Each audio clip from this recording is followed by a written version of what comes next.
Hello, and welcome to the self-led interview series. Now, in these interviews with successful women, I'm exploring the importance of us really knowing ourselves as we build our successful and meaningful lives. And really, what does it cost us when we don't? These are designed to be thoughtful, honest conversations with successful women who have built something significant and who are willing to reflect on perhaps the tension between that achievement and self-trust, what's going on the inside. My intention is to explore what often goes unseen beneath the outer success that we see, especially for women. What does it take for us to achieve the successful lives that we want?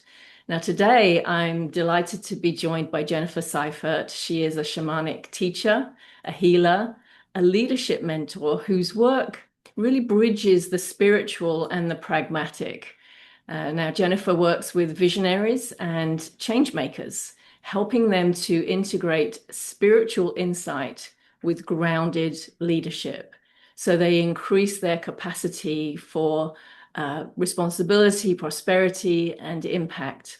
And what I'm especially drawn to in Jennifer's story is the tension she has navigated between um, living in and fitting in, really, and embracing her difference between the material success and the spiritual truth. And what has it required of her to lead from both of those worlds? So I'm looking forward to exploring what self-led leadership has meant across those chapters of her life. So Jennifer, thank you so much for being here.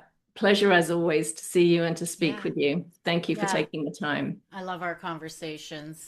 Yes, me Self-led too. leadership, yeah. Yeah, I feel like that's part of my DNA. It's yeah, something that I've always known about myself since I was a little girl, and I kind of like er er emit it. yes, I kind of just step into it easily, but it's not always easy. It's no, not always easy when you're young and you want to fit in. Like sometimes it's not the right place to be a leader, right? right. Um, and Well, you so, said you yeah, always knew you were different. yeah. As a young woman, what did different really mean to you? Merlin might be coming in. Different is intuitive, Mhm. spiritually connected to an invisible realm. Not so much like seeing it all the time, just knowing that I had a purpose. And it really, I would use my outside world like an oracle card, to help me know I'm on track, to really guide me. And I was brought up in a horse racing family. So automatically in my environment, I already did not fit in. Like it wasn't normal. I didn't know anyone else who was in that field of work outside of those people. Like it was a whole community economic system, society on its own, with secure fencing around it pretty much too, right? Like and um and so when I went into school, everyone's parents had normal jobs and like normal, oil and gas. I grew up in Alberta. And I, I went to two different schools when I was young every 3 months, like the same school, but up until grade four, I traveled with my parents with their work. Every 3 months, we moved between Calgary and Edmonton. So I would be like moving all the time, but coming back and forth.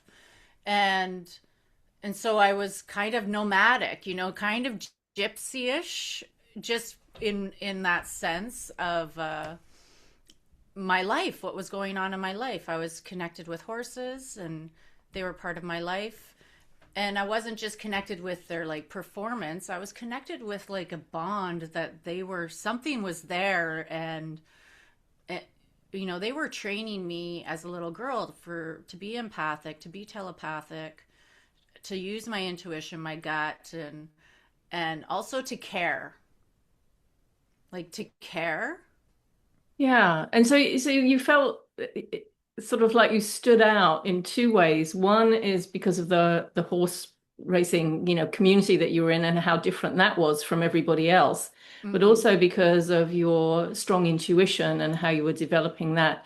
So did you ever feel a sense that I need to try to fit in, or did you early on just own the fact that, well, I don't fit in, I'm different, because of because of my life and because of Right. who I I don't am? think I consciously like thought about it. I have to try and remember, but I remember the way I tried to fit in, and I turned on some type of a high achiever switch because I Mm, was in grade 4. We finally bought a house and we settled, and my dad would just go, and we would go on the weekends. So we settled in Calgary, and I ended up getting put into a Catholic school, and we weren't religious, so I didn't know anything about it. My parents decided to put me in a Catholic school because they thought music and art, and they heard that it was a good school. They didn't know anything about religion either, right? And so I remember getting into a class with kids of the CEOs of like Mobil Oil and like really high achieving people, high achieving kids. And if you weren't getting an A, like everyone would ask what your grade was when you wrote a test. And I didn't want to look stupid. So I like, what came easy for them, I had to work. So like appearances are never what you're seen. It's like to be successful, I had to like work my ass off. I remember studying. I created these study rituals for myself, and this is how I know I'm like a self-led leader. Or I'm self-directed. Is like I will create a system for myself so that I can achieve. And so I can fit in. And so back right, then I was like I was creating systems so that I could appear like I was just as good as them, you know? right, right. That's really And smart. That's very smart. It's like setting yourself up for success in that world, right? Even yeah, though that world is not really you, but you looked for how can I succeed in this world? Um, right. Yeah. yeah, that's amazing. And I mean, I think I also learned it from the horse racing because it's very disciplined, is like, Mm, you know, you need to train every day in order to be successful in a race or even to get into a race, right? And sometimes it mm, takes 3 years. So there's a long term commitment, and you need to take care of your health and your mental state and uh, your energy is about managing energy. So I think back then I was learning about managing energy without knowing I was learning about managing energy. Like I was just seeing it, witnessing it, but I was also managing my own ability to compete at school, right? right, right. Um, and I didn't do it like reluctantly. I was like, I'm doing it. I just Right. went for it. I never thought, oh, here's one thing is like, because I did travel between the schools, right? I missed some teachings because I probably repeated some, and I probably missed out on slots because there were two different schools in two different cities. And when I did end up getting parked at this Catholic school in grade 4, they sent me to the remedial reading room. So I felt really stupid. And but I caught up quickly. Like whatever I had missed, I caught up quickly and I got it done. So it showed me that I'm capable of learning anything. I'm just capable of learning anything. And it also showed me that anyone is capable of learning anything. And Right. if you put your energy and your time towards it. And I've always just been guided to like go for things. Well, I think that's a Amazing. really valuable lesson. And if you think about, the tension that there could have been or there was, but you learned how to manage it, the tension between, who you are as an intuitive person, your horse racing world that you were in, and then the succeeding world of the schools. instead of allowing that tension to take over, you said, okay, well, I'm here. I've got to do this. So how can I set myself up for success, essentially, is what you Yeah. did. So that's pretty amazing at such a young age. Yeah, and I think I carried that through. Like I think I when I started going out with boys, like later on in high school and stuff, I was having a harder time fitting in high school, and I really wasn't doing well, and I ended up hurting myself. I ended up having an eating disorder, Yeah. and because it became even more popular kind of crowd thing going on that and all the people I did make friends with, because I did have a lot of friends when I was in this other school that went to grade 9. I They never came with me to that school. Like, it was the normal school to go to, but they all went to these other schools, so I kind of felt abandoned. and Mhm. and I was I was witnessing stuff going on in my family, and so that's part of my gift is I'm very much an observer. I'm an empath by observing, and so I'm observing what's going on in my family, and I'm observing what's their feeling and their struggle. And I also was really tuning into this, like, how can I solve your problems? Right. And I've heard you say before that you sort of felt pressure almost that you had to help and heal other people. What did that pressure feel like internally for you? What were you telling yourself? What was going on inside that you felt you had to do this? And did you feel that you knew how to do it just naturally?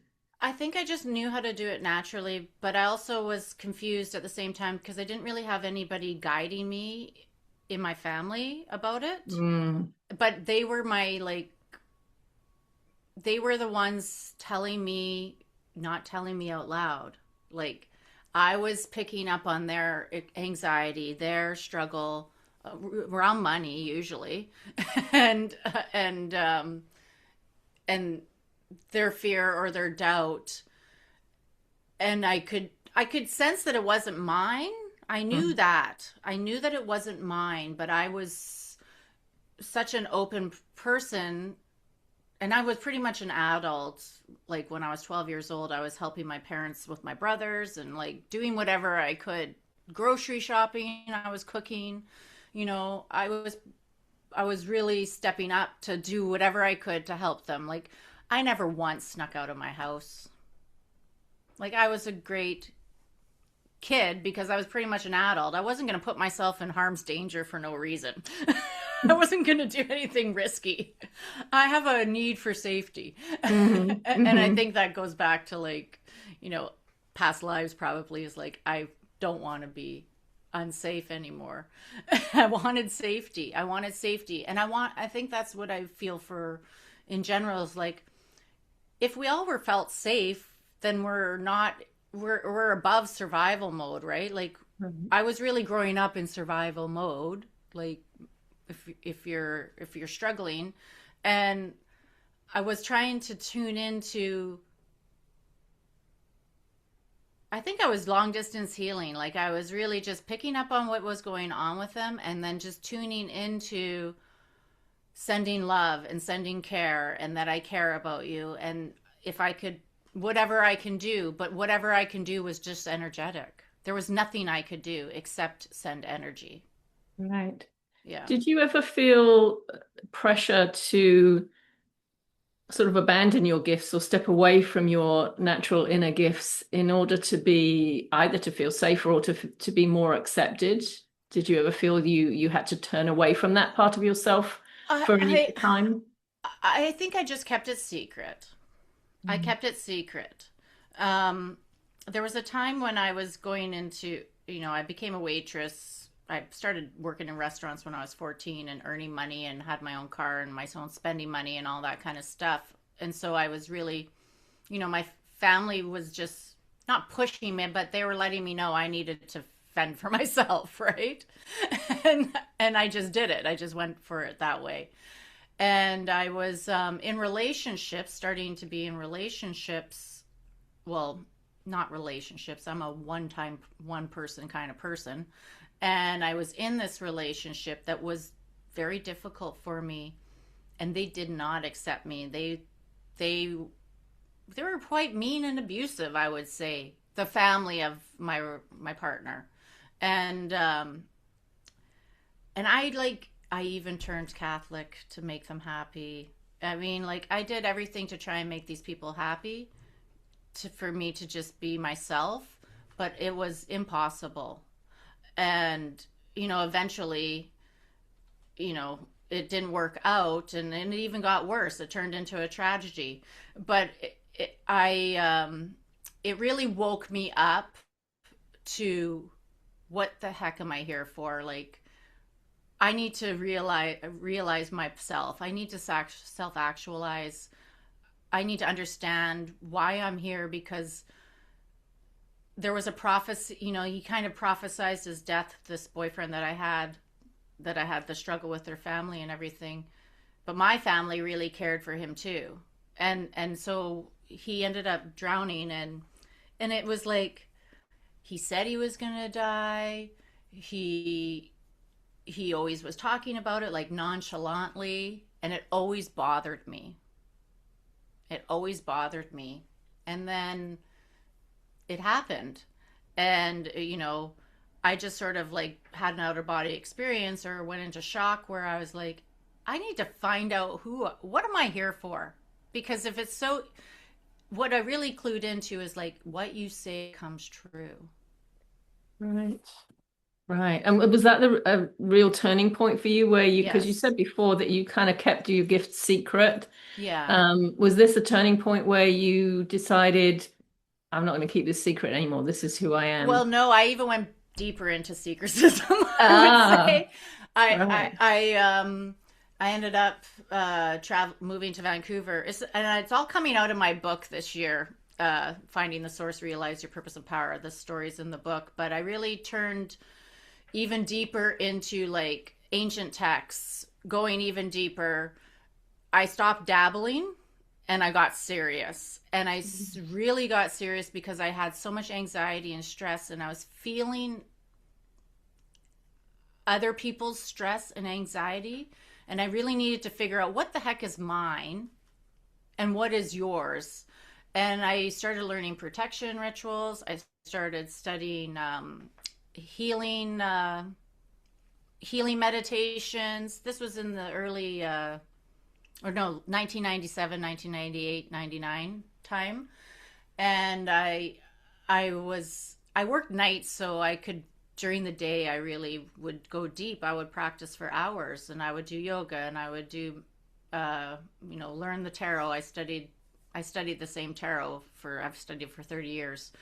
um I just kept journaling, and I really found out I'm an artist. I could draw, I could paint, I wrote. I'm a lyricist. I'm disciplined, is what I learned about myself, is I'm extremely disciplined. And what I really started noticing, and it didn't take too long, after like 3 months of regular practice, I was like a scientist, writing down exactly what I would do, and then journal about it and create an art piece and stuff like that. I was really getting guidance from my spiritual team, was really showing up for me. And I started noticing I wasn't feeling anxious. Mm. And I started feeling more expanded, like my consciousness was expanding.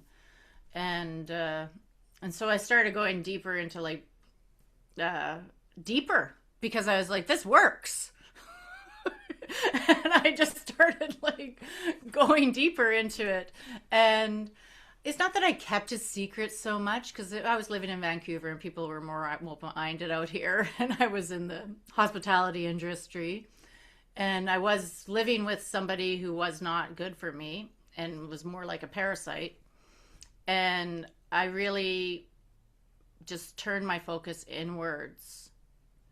Not that I kept it secret, but I was not broadcasting it. I wasn't like telling everybody about it.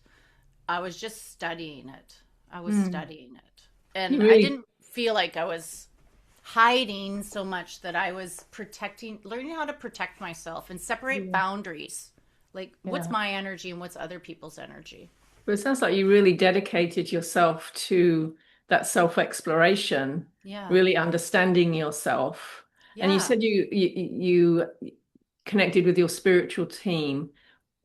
When did you recognize that you had this spiritual team, and what did that feel like when you felt Yeah. that support? Yeah.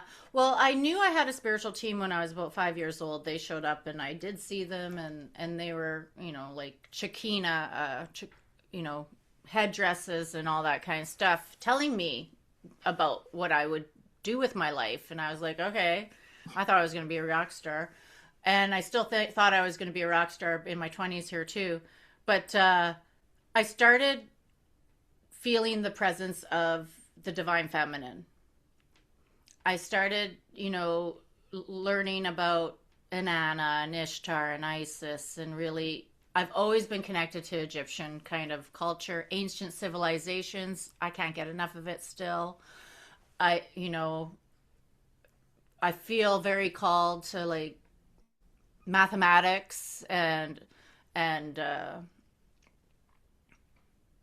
complex things, like patterns. And I started studying patterns in numbers and stuff. I started noticing numbers. I started noticing how the signs were just showing up for me. I would see reflections, of what I would be asking for, and then it would appear, and I'd be like, oh, interesting. And so I just started noticing that what I was working on was very powerful.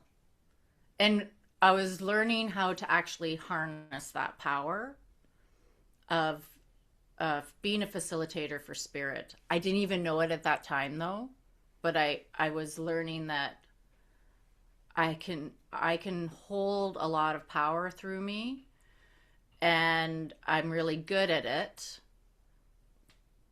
but I didn't know what to do with it because I didn't see. I think I was reading a lot of ancient wisdom and that kind of stuff, but I wasn't going into modern things. And there was no yoga studios, and there was no coaches and mentors back then. And I didn't see it as a career path back then either. Mm. Like I didn't know how to turn it into a career. And once you started to realize you could do that, what did that feel like? Did that require you to give up anything? Has it required you to let go of some aspects of yourself or some aspects of your well, conditioning, I guess? Yeah.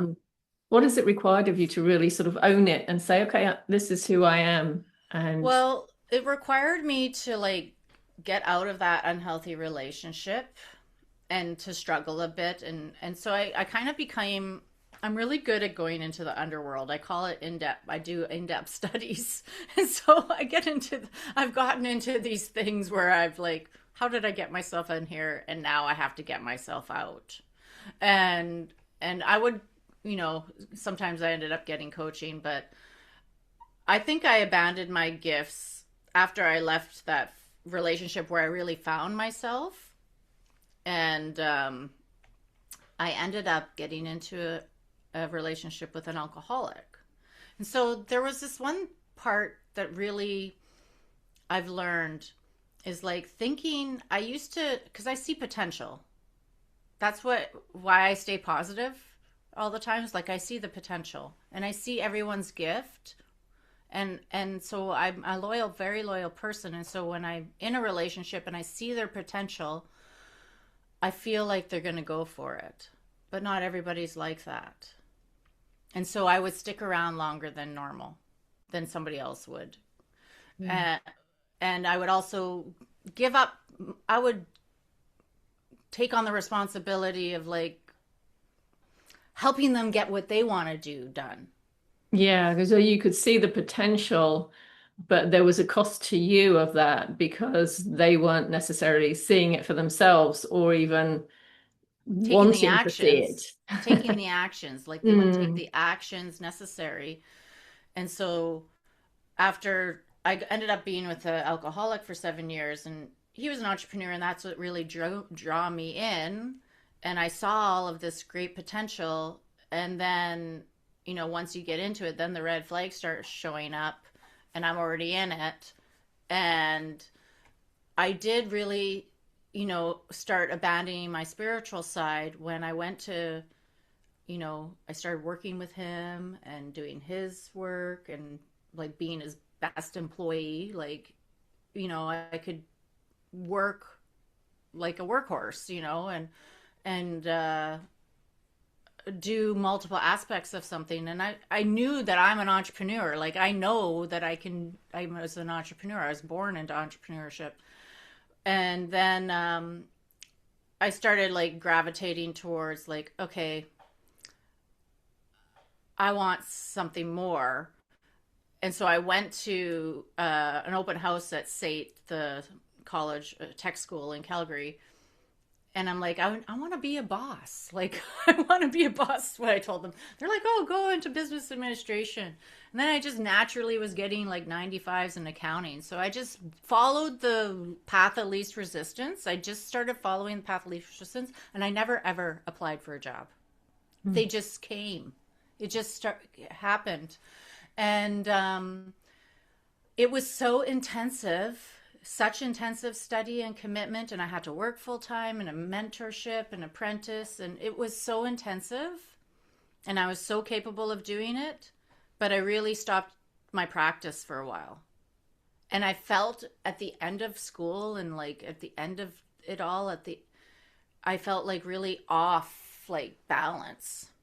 I felt like I couldn't tune into myself like I could before. Not that I wasn't intuitive, and I wasn't, because I was always intuitive in accounting, but it was just like I wasn't paying attention to my spiritual side. I wasn't feeling the guidance show up for me. And once I started tuning back into it, I realized I'm in the wrong relationship again here. And I had to dig myself out of a hole, and it was a big journey to get out of that. And he also was not on board with it. Like, I remember I started seeing an acupuncturist, and I had money. And so the more money I made, the less money he would make. So it was really interesting. As I became more successful financially, the household didn't grow more. I was paying for more things to give to us. And I started using my money to study things, like pay for things. And so I started studying Reiki. And I remember telling him I'm going to become a Reiki master over my dead body, like, or, that kind of language. And I had to leave the home for 13 months to get out of that relationship. And I started working with a guide similar to myself now. And I started realizing, yeah, this is a career I could do. And so while I was doing my accounting, well, after I got that designation in 2010, I just really started using that money to finance and invest in myself, in my spiritual side again. Well, it's so interesting because it really shows, I think, your experience of how in a relationship, especially in a relationship where you see the potential for that person, they don't see it for themselves, that can be where you really lose yourself because you start to put more energy into trying to help them and lose parts of yourself. Yeah. And it does take tremendous strength and courage to break free from that. I know. So well done. Yeah. And I think that. I really think that I did these life experiences to make me a better guide, to make me a better teacher. Like, I always was following my intuition in these relationships. Like, I would see, okay, it was like karmas. I was going for it. All right, I know I'm supposed to be here. There's a reason. I don't know what it is, but I would always glean the medicine from it. Like, they're my biggest teachers. Yes, exactly. Exactly. And you wouldn't be as good at what you do now if you hadn't had those experiences. Yeah. And I think that's part of self-led leadership, is to recognize that. Yeah. Right. Yeah. So Yeah. are there any times now that you're fully committed to this, you fully own who you are there any times when you recognize that perhaps you're drifting or being pulled out of alignment with your deeper knowing? And if so, how do you recognize that? Well, right now we're moving into a building project. And the dream home, dream acreage, but also creating the dream workspace, right? Where I can host bigger people, bigger events, private events, VIP kind of experiences, and my partner is helping to financially manifest that for me. And it's, whatever you do, focus on this vision that you have, stay on it. You don't need to know how it's going to happen. And so I'm seeing that that is possible. And I'm really focused on my business as well, of guiding, leading, and coaching, but it takes a lot of sales and marketing and all that kind of stuff. And I really love sales and marketing and that kind of thing, because I already know from being young that I can do anything. Like, I'm capable of learning anything. I can learn it. But it's not just about learning. It's about practicing. It's about practicing. And Right. so, And learning how to do it in the right way for you, that's in yeah, alignment with who you are. yeah, Yeah. yeah. And so, to answer your question, do I find I drift? I think I hit upper limits. Mm. I definitely hit upper limits, because I mean, I just hosted an awesome summit. I loved it, and I think where I've hit limits now, and what I'm really getting experience in, I guess, where I'm doing my in-depth study now, is I don't find myself giving up myself for anybody else anymore. I don't do that, because my partner's he's I have to learn how to not offer advice. Like, he knows what he's doing. He's been doing it 40 years, and he's an expert at it. But when you really expand and you create something that's really meaningful, like the Activate Your Prosperous Life Summit that you were a part of, and you're expanding, what I've been learning is that when you create more space for yourself to grow and to hold more capacity, you actually have to learn how to live in that energy. Like, and so that means change. And because what one comfort zone for one person is different for another person. And so we have to learn how to adapt to a new comfort zone. And feeling better and feeling good isn't the norm, right? Like, Right. from the outside world. So when you start feeling really good about yourself, and there's always this way to, like, oh, am I allowed to feel this good? So Mm. somehow, some way, you're like, something comes up to bring you back to this thermostat level you're used to.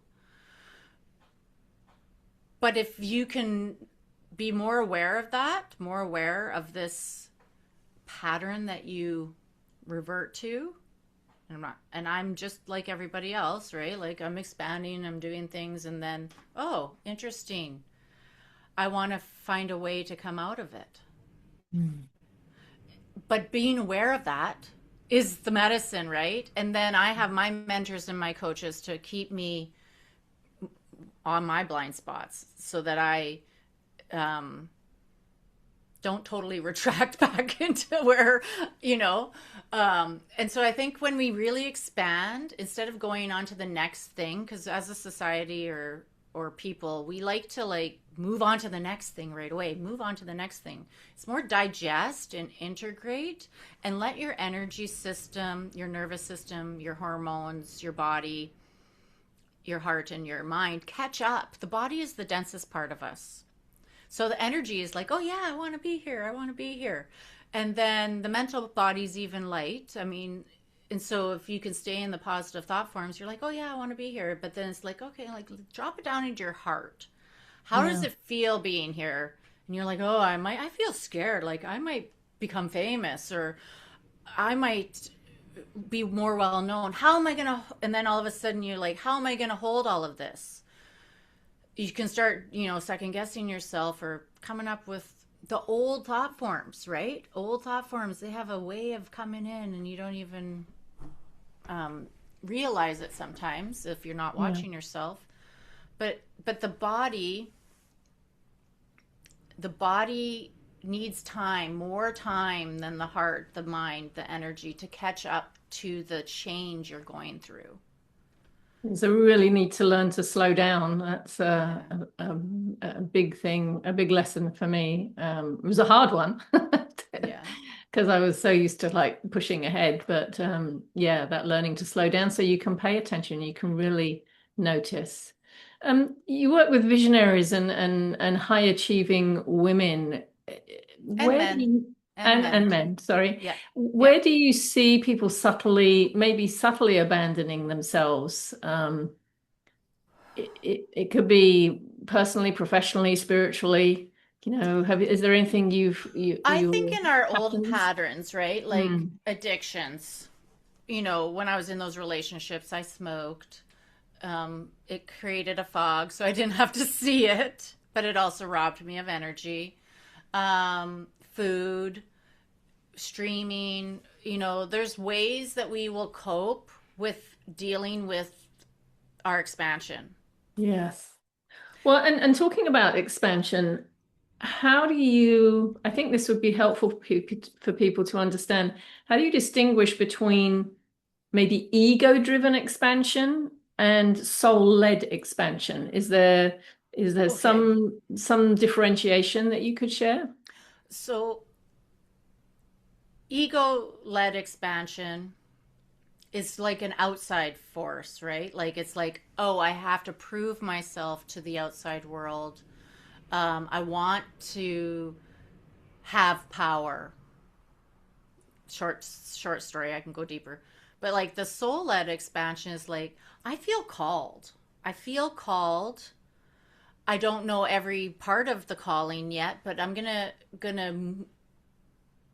notice into where I'm being called and feel into it, but also learn to cultivate power from the inside instead of needing it from the outside. And I think the ego needs it from the outside. Mm. The soul cultivates it from the inside. Oh, that's a beautiful description of it. I love Yeah. that. I think yeah, I think you're right. Is when we're looking outside ourselves, then that's coming from ego. Mm-hmm. And we really do have everything we need inside ourselves if we slow down enough to pay attention to that. So if someone, as I wrap this up now, if someone feels successful, but maybe still externally successful, let's say, but still slightly sort of split or insecure inside, what would you invite them to examine? Well, lots of times I talk to highly successful people, like in the corporate world, or they're entrepreneurs, and they're curious about the spiritual world or the inner work world, but they don't think they have time, right? Because there's this busy energy that we get wrapped up into, and setting yourself up for success. You said it earlier. I learned how to do that. And I learned how to do that by taking the time to look inside. And Yeah. so I really guide people, because I lots of people are they don't even know that they're not in their bodies. They're in their energy body more than they're in their physical body. And we need to be connected in all of them in harmony. And when we learn how to be present instead of what's going on yesterday and in the past and beating ourselves up for that, or, oh, I got to figure this out so I can get here into the future. When we learn to be in the moment and be present, we can drop out of that busy mind and really tune into like, what do I need to do now? Like for myself, I was sitting on the eclipse the day before the eclipse. Well, it was happening at 3:33 at night, and I think I was up at 1:30 and I was up at 2:30 because I was hoping to see it, but then the clouds came over. But I was sitting outside and I was just like, well, what do I need to focus on right now? And it dropped in that I need to get my books in order. Like there's some leaks there. There's some energy that's locked up because I put it last. I'm like, because I know how to do it fast because I have the accounting background. I'm like, I keep putting it on the back burner, but it's a huge foundational part to your business. and even though I'm really good and masterful at like catching things up and fast at it, it just really dropped in. Finish all your unfinished things. Yeah. Because I'm about to move and build this place and all of these things. And I think it's a collective thing too that I was tuning into. Is like, it's time to finish our unfinished things.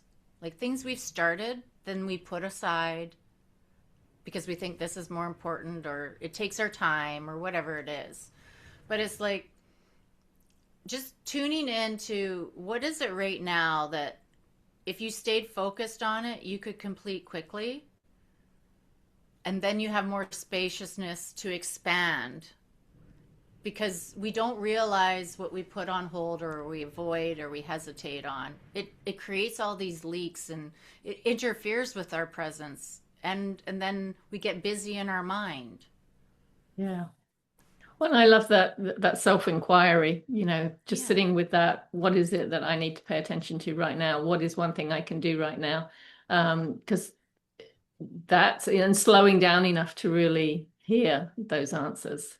Mm-hmm. Well, Jennifer, this has been fabulous. I want to thank you so much for your honesty and your depth today. And, what's clear to me is that self-led leadership often requires us to stop performing who we think we should be, and to reclaim those parts of ourselves that maybe we've set aside in order to belong. Before we do close, a final question I'd like to ask is, at this point in your life, what does it truly mean for you to lead yourself?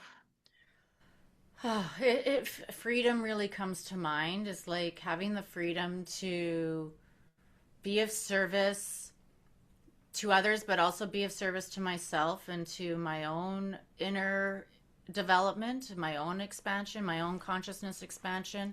I was sitting on a call with somebody right before here, and I couldn't, I couldn't help them.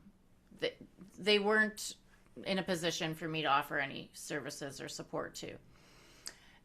But she said just being in my energy was helping her. Mm. And so like that's one way I can help is just being. And that's what I think I've always said this is like put yourself first, take care of yourself first, then you're really in your power. And that ripples out to other people to inspire other people. So leading by example. So self-led leadership is leading by example, cleaning up your energy where you're misaligned and where you're avoiding, where you're hesitating. Those are the things you need to move towards, right? Or get help with mentorship or coaching or guidance. And if you're not sure how to manage your energy, like the person I was talking to was a highly sensitive person as well. It was founded interesting. Linda, it was right before our call. And I was like, oh, interesting. I'm meeting Linda after this. And I just was like tuning into, even if you think you can't help, how you can help is by taking care of yourself. Like I've always said, it's a full-time job to take care of yourself. It is. Yeah, that's so true. And it's really about knowing who you are and taking the time and putting your effort into that self-awareness first before anything else. And I love what you said, just her being in your presence, her just being there, you helped her, even though you felt, there wasn't anything you could tell her perhaps or do that would help her situation. She immediately felt better just by being around you.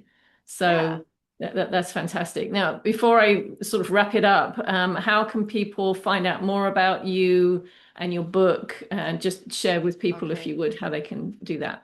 So I recently had a book come out, a multi-author book, Modern Day High Priestess. So it's on Amazon right now, just Modern Day High Priestess. And the leader of that book, and I'm the first chapter. So there's a little bit about my story and about my Life Force Activation membership, where I help guide people to self leadership, essentially.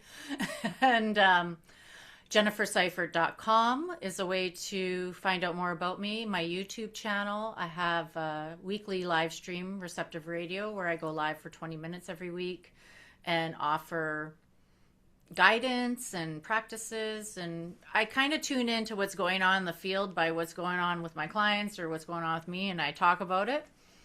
And I offer private mentoring, and I have a membership for guidance, so for inner guidance. So I think you'll have my links, Linda. Yes, I'll put your links there. Yeah. Yes, absolutely. Well, I encourage people to connect with Jennifer, learn more about her, and conversations like this are really why I'm doing this self-led interview series, to explore what's underneath that success, that visibility, or that spiritual calling, and to sort of listen for the moments where women choose, or people choose, to return to themselves. And I think there are some really valuable lessons in there. So thank you so much for everything you shared today. I know people will benefit a lot from hearing that. So thank you. Thank you so much, Linda.